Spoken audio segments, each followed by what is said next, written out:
आता पाहूयात महाफास्ट 100 बातम्या।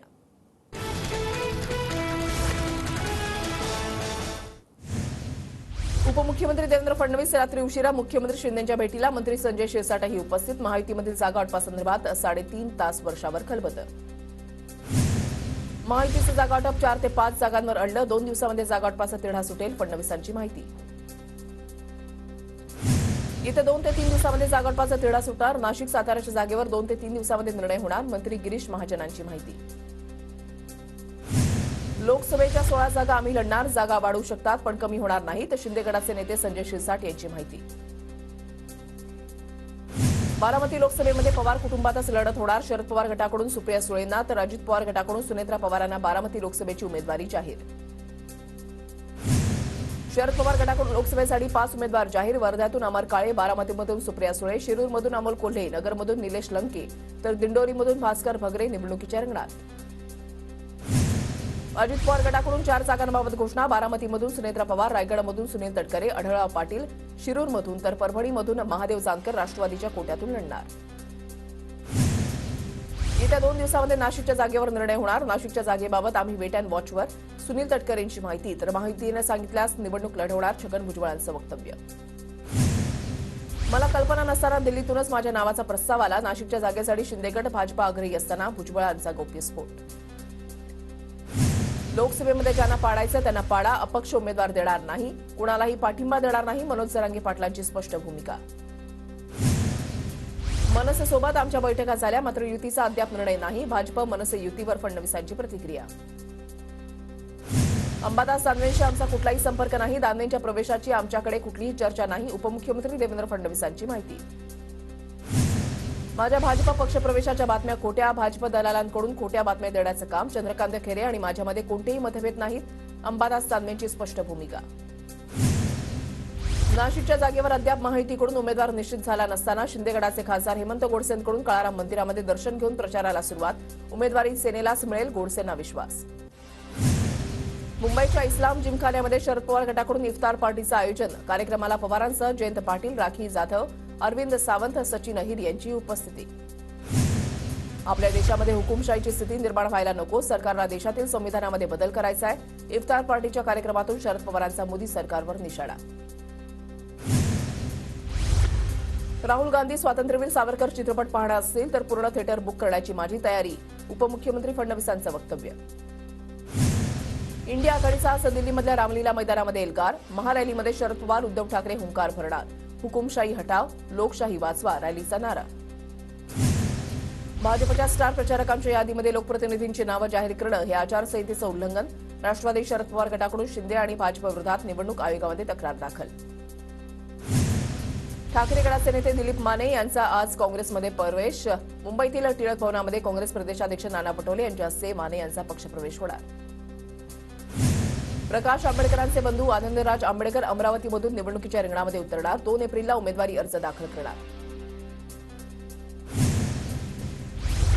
आजचा दिवस माझ्यासाठी सुवर्ण क्षण, जनतेनं बारामतीची निवडणूक हाती घेतली आहे, उमेदवारीनंतर सुनेत्रा पवारांची प्रतिक्रिया। अजित पवारांचा भाचा बारामतीच्या प्रचाराच्या रिंगणामध्ये, सुनेत्रा पवारांना उमेदवारी जाहीर झाल्यानंतर यश पाटील बारामती शहर आणि ग्रामीण भागाचा दौरा करणार। विजय शिवतारेंची बारामती लोकसभा मतदारसंघातून माघार, शिंदे फडणवीसांनी आश्वासन दिल्यानं निवडणूक न लढण्याचा निर्णय, शिवतारेंकडून स्पष्ट, तर शिवतारे आधी फार बोलले पण आता काही सेटलमेंट झाली वाटतं, रोहित पवारांचा शिवतारेंना टोला। जळगावात अजित पवार गटाचा कार्यकर्ता मेळावा संपन्न, काही झालं तरी महायुतीच्या उमेदवारासाठी पूर्ण ताकदीनं मदत करा, मंत्री अनिल पाटील यांचं कार्यकर्त्यांना आवाहन। पूर्वी इतर पक्ष राष्ट्रवादी काँग्रेसला मॅनेज करून घेत होते, आता राष्ट्रवादी पक्ष मॅनेज होणार नाही, येणाऱ्या काळामध्ये एनसीपीची ताकद ज्या मतदारसंघामध्ये वाढताना दिसेल, अजित पवार गटाचे मंत्री अनिल पाटील यांचं विधान। धुळ्यामध्ये मंत्री गिरीश महाजनांच्या प्रमुख उपस्थितीमध्ये भाजपच्या कार्यकर्ता मेळाव्याचं आयोजन, मोठ्या संख्येनं कार्यकर्त्यांची हजेरी, येत्या लोकसभा निवडणुकीमध्ये कार्यकर्त्यांकडून 400 पारचा नारा। सर्व मतभेद विसरून काम केलं पाहिजे, सर्वांनी मला समजून घ्यावं, नवनीत राणांचं विरोधकांना आवाहन। राणांबद्दल कार्यकर्त्यांमध्ये प्रचंड नाराजी, ब्रह्मदेव खाली आले तरी अमरावतीची जागा मीच लढणार, बच्चू कडू यांची प्रतिक्रिया। लोकसभा निवडणुकीनंतर बीड जिल्ह्यामधील नारायणगडावर मराठा समाजाची सभा होणार. सभेमध्ये मराठा समाजाची पुढील भूमिका ठरवण्यात येणार. सरांग यांची माहिती.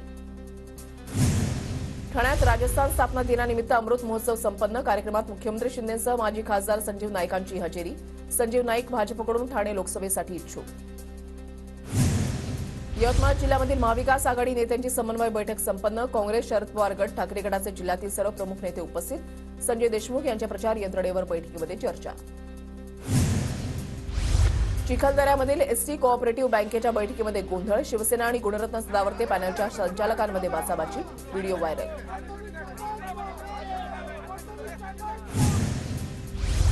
जळगावमध्ये अजित पवार गटाच्या नूतन कार्यालयाची उभारणी. मंत्री अनिल पाटलांकडून कार्यालयाच्या कामाची पाहणी. ठाण्याच्या जांभळी नाका परिसरामध्ये चैत्र नवरात्र उत्सवाचा मंडप पूजन. ठाकरे गटाचे खासदार राजन विचारे यांच्या हस्ते शुभारंभ. भाविकांमध्ये विशेष उत्साह आणि नवरात्र उत्सवाची आतुरता. धुळे मतदारसंघामध्ये काही दिवसांपूर्वी अज्ञातांकडून सुभाष भामरे यांच्या विरोधात बॅनरबाजी. बॅनरशी भुसे कुटुंबियांचा कुठलाही संबंध नाही. आमच्यामध्ये मतभेद व्हावेत ही बॅनर बनवण्याची इच्छा. भामरे यांचं स्पष्टीकरण. सांगलीच्या पलूसमध्ये मटका अड्ड्यावर मनसेच्या कार्यकर्त्यांचा खळखट्याक. पोलीस कारवाई करत नसल्यानं मनसेचा आक्रमक पवित्रा. मुंबईच्या गोराई बीचवरील इलेक्ट्रिक पोल मोडकळीस. प्रशासनाचं दुर्लक्ष. धुळ्यामध्ये पंचायत समितीच्या शिक्षण विभागाकडून गावामध्ये मतदान जनजागृती रॅली. यावेळेला या गीतानं सर्वांचं लक्ष वेधून घेतलं. चंद्रपूर लोकसभा मतदारसंघामध्ये 18,37,906 मतदार तर 9,318 कर्मचाऱ्यांच्या माध्यमातून मतदान यंत्रणा राबवली जाणार. भंडारा गोंदिया लोकसभेसाठी 18 उमेदवार रिंगणामध्ये. 22 उमेदवारांचे अर्ज नियमानुसार वैध. काँग्रेसचे माजी आमदार सेवक वाघाये अपक्ष रिंगणात. पुण्याच्या मुंढव्यामधील कोपा मॉलमध्ये दहशतवाद विरोधी मॉक ड्रील. निवडणुकीच्या पार्श्वभूमीवर कायदा सुव्यवस्था राखण्यासाठी पोलीस सज्ज. क्विक रिस्पॉन्स टीमकडून थरारक प्रात्यक्षिक. परभणीच्या गंगाखेड विधानसभा मतदारसंघामध्ये मतदान केंद्र अध्यक्ष आणि अधिकाऱ्यांचं प्रशिक्षण शिबिर संपन्न. लोकसेवेच्या पार्श्वभूमीवर प्रशिक्षण. उपस्थित कर्मचारी अधिकाऱ्यांना साहित्याबाबतची माहिती. लोकसभेच्या पार्श्वभूमीवर लातूर जिल्ह्यामधून 9 सराईत गुन्हेगार हद्दपार. निवडणुकीमध्ये अनुचित प्रकार घडू नये म्हणून पोलिसांची कारवाई. जळगावच्या अमळनेरमध्ये लोकसभा निवडणूक आणि ईदच्या पार्श्वभूमीवर पोलिसांचा रूट मार्च. सीमा सुरक्षा दलाच्या जवानांसह पोलीस अधिकारी आणि कर्मचाऱ्यांचा सहभाग. यवतमाळमध्ये मतदानाची टक्केवारी वाढावी यासाठी प्रशासनाच्या वतीने जनजागृती मोहीम. 20 शाळांमधील विद्यार्थ्यांनी मानवी साखळी करत देशाच्या नकाशाची प्रतिकृती साकारली. भंडारा जिल्ह्यामध्ये ठिकठिकाणी विजांच्या कडकडाटासह अवकाळी पावसाची हजेरी. वातावरणामध्ये गारवा निर्माण. अहमदनगरमध्ये वादळी वाऱ्यासह अवकाळी पावसाची हजेरी. हलक्या सरींमुळे वातावरणामध्ये गारवा. उकाड्यानं त्रस्त नागरिकांना काहीसा दिलासा. नांदेड जिल्ह्याला अवकाळी पावसानं झोडपलं. शहराच्या काही भागातील वीज पुरवठा देखील खंडित. काही प्रमाणामध्ये शेती पिकांचं नुकसान. शेतकरी हवालदिल.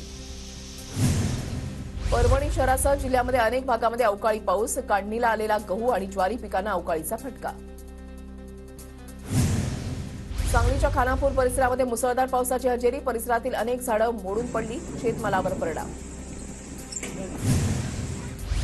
वाशिमच्या मालेगावमध्ये पावसामुळे हळद भिजून खराब. पावसामुळे हळदीच्या दरामध्ये घसरण होण्याची शेतकऱ्यांना भीती. सोलापूरच्या बार्शी तालुक्यामध्ये पुन्हा अवकाळी. काढणीला आलेल्या पिकांचं नुकसान. एकीकडे दुष्काळ तर दुसरीकडे अवकाळीमुळे शेतकरी हवालदिल. नाशिकच्या लासलगाव बाजार समितीमधील कांद्याचे लिलाव 4 एप्रिलपर्यंत बंद. मार्च महिना अखेर असल्यामुळे लिलाव बंदीचा निर्णय. वाशिमच्या कृषी उत्पन्न बाजार समितीमध्ये सोयाबीनची आवक वाढली. 31 मार्चपूर्वी पीक कर्ज भरण्यासाठी शेतकऱ्यांकडून सोयाबीन विक्रीची घाई. गोंदियामध्ये 3,25,00,000च्या धान अपहार प्रकरणी गुन्हा दाखल. शासकीय हमीभाव धान खरेदी केंद्रावर मागील 3 वर्षांमध्ये मोठ्या प्रमाणात घोळ झाल्याचं समोर. पोलिसांकडून पुढील तपास सुरू.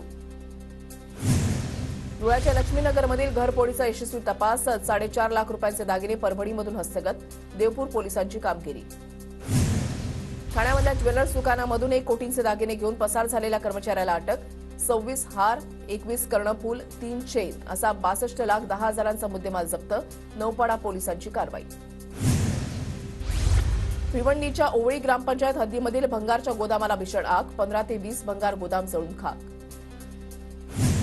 धारावीच्या शताब्दी नगर परिसरामध्ये घराची भिंत कोसळली, जीवितहानी नाही. बिल्डिंग तयार असूनही नागरिक शिफ्टिंगच्या प्रतीक्षेत. यंदाच्या उन्हाळ्यामध्ये राज्यभर पुरेसा रक्तसाठा. राज्यभरात फेब्रुवारीमध्ये 847 रक्तदान शिबिरं घेतल्यानं तुर्तास राज्यामध्ये रक्ताचा पुरेसा साठा उपलब्ध. डोंबिवलीमध्ये नववर्ष स्वागत यात्रा उत्साहात होणार. गुढीपाडवा आधी आठवडाभर जनजागृतीपर कार्यक्रम. 65 पेक्षा जास्त चित्ररथ स्वागत यात्रेमध्ये सहभागी होणार.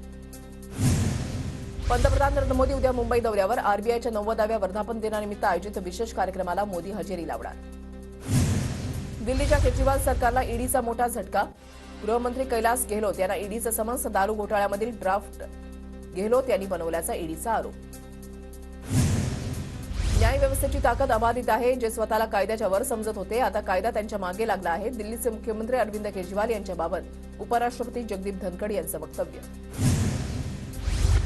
दिल्लीमध्ये माजी मुख्यमंत्री हेमंत सोरेन यांच्या पत्नीनं घेतली केजरीवालांच्या पत्नी सुनीता केजरीवालांची भेट. मद्य घोटाळ्याप्रकरणी केजरीवाल तर भ्रष्टाचाराच्या आरोपामध्ये माजी मुख्यमंत्री हेमंत सोरेन अटकेत. सरकार बदलल्यावर लोकशाही नष्ट करणाऱ्यांवर नक्कीच कारवाई केली जाईल. कारवाई अशी होईल की पुन्हा हे सर्व करण्याची कोणाची हिंमत होणार नाही, ही माझी गॅरंटी. आयकर विभागाकडून काँग्रेसला मिळालेल्या नोटीशीवर राहुल गांधींची प्रतिक्रिया. भाजपकडून लोकसभेसाठी केंद्रीय जाहीरनामा समितीची नेमणूक. महाराष्ट्रामधून केंद्रीय मंत्री पियुष गोयल यांची समितीमध्ये नेमणूक तर राजनाथ सिंह जाहीरनामा समितीचे अध्यक्ष.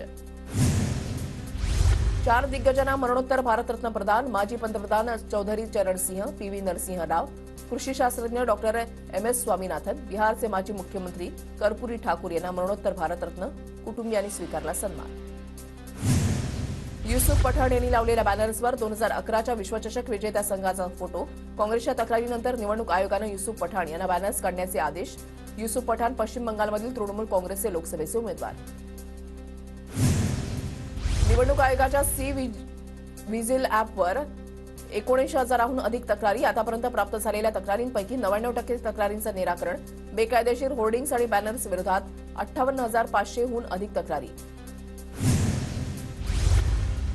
भाजपकडून अभिनेता सनी देओलचं गुरुदासपूर लोकसभेचं तिकीट रद्द. गुरुदासपूरहून दिनेश सिंग बब्बूला तिकीट.